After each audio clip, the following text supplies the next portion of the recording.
Hey, what's going on guys, Pog here and welcome to today's video. In this video we're going to go ahead and take a look at the instrument cluster on this 2018 Hyundai SantaFe Sport Ultimate.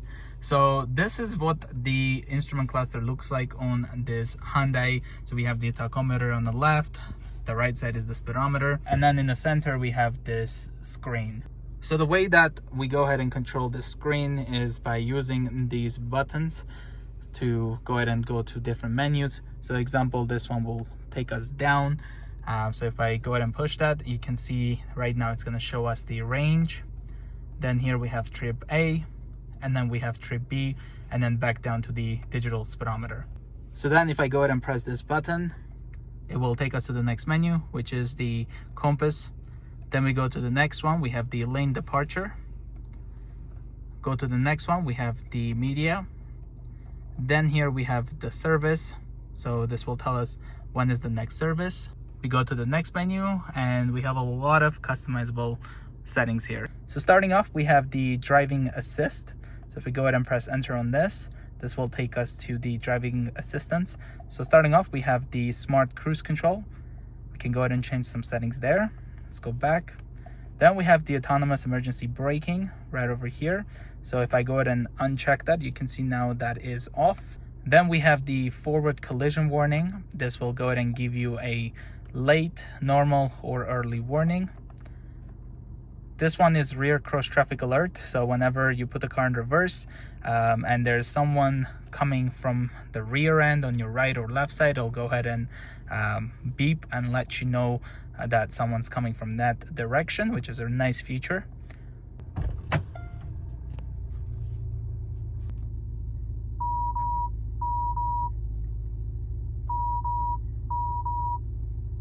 Next one here, we have the door. So if we go over here, we have the automatically lock. So what this does is once you go ahead and shift the car, it will go ahead and lock the doors, or you can set this to enable on speed, or you can disable it. Here we have the automatically unlock. So what this does is whenever you shift to park, it will go ahead and unlock all the doors, or whenever you turn off the vehicle. So you can also disable that. Then we have two press unlock. You can go ahead and turn that off or on. Power tailgate, you can again turn that on or off. Smart tailgate, what this does is as soon as you are stepping behind the car, it will go ahead and sense that you're there with the key, and it will go ahead and open the tailgate for you without you pressing any button. And then let's go back. Next up, we have lights. So here we can go ahead and change this settings. Now what this is when you ever go ahead and tap on the turn signal, you can see it's going to go ahead and beep 5 times. And one cool thing about the Hyundai, you can go ahead and change that. So you can have it so it's off. So if I go ahead and turn it off and then I do this, as you can see, like it just only does like 1. Let's go ahead and set that, and I do this, it's going to go ahead and flush the turn signal 7 times, just like that. So I really like how you can go ahead and customize this. Just to clarify, you can use this as a normal turn signal, so it stays in one place for as long as you make a turn or anything like that. This will, however, return to the same position. So same thing this way, or you can just have it like this. Then we have headlamp delay, and of course welcome light. Let's go back. Here we have sound. So here we can adjust the sound for the park assist system. So you can adjust how loud you like it. Then we have the blind spot detection. This is going to beep on alert you if someone's in your blind spot. I'll also go ahead and illuminate there. Then we have welcome sound. Here we have convenience. So seat easy access. So extended, normal. We have steering position. Wiper/lights display. Gear position pop-up. So what these do is whenever you do this, so example, if I go ahead and do this, as you can see, it's gonna go ahead and show it. If I go ahead and turn that off, it no longer does that. So it only shows it over here on the top.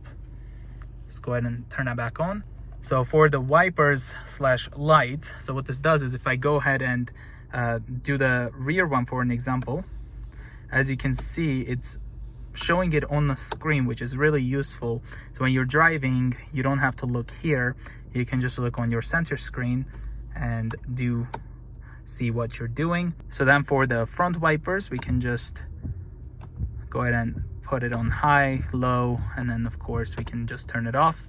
So it's really nice how you can go ahead and see what you're doing on the screen. Same thing with the lights. So if I go ahead and turn the lights, you can see it's gonna go ahead and show me there as well. Uncheck this for some reason, and I do this, as you can see, it no longer shows it.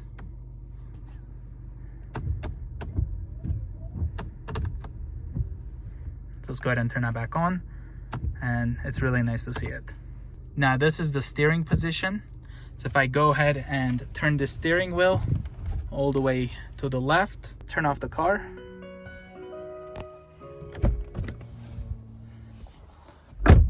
and I come back and I start it back up. Now it's going to tell me to turn the steering wheel, and if it's all the way to the right, start it back up. So it's gonna go ahead and remind me that my wheels are all the way to the right. And the seat easy access is basically moving the seat to give you an easy entry and easy exit. Here we have service interval, so let's go ahead and go there. So we have 5,000 kilometers, 6 months. Then we have other features, fuel economy, auto reset. So if we go here, after ignition, after refueling, so you can put when the fuel economy will automatically reset, or you can turn that off. Let's go put it on after refueling. Fuel economy units, so we can put it on liters per 100 kilometers or kilometers per liters. Temperature units, you can have it on Celsius or Fahrenheit. I'm in Canada, so we're going to leave it in Celsius.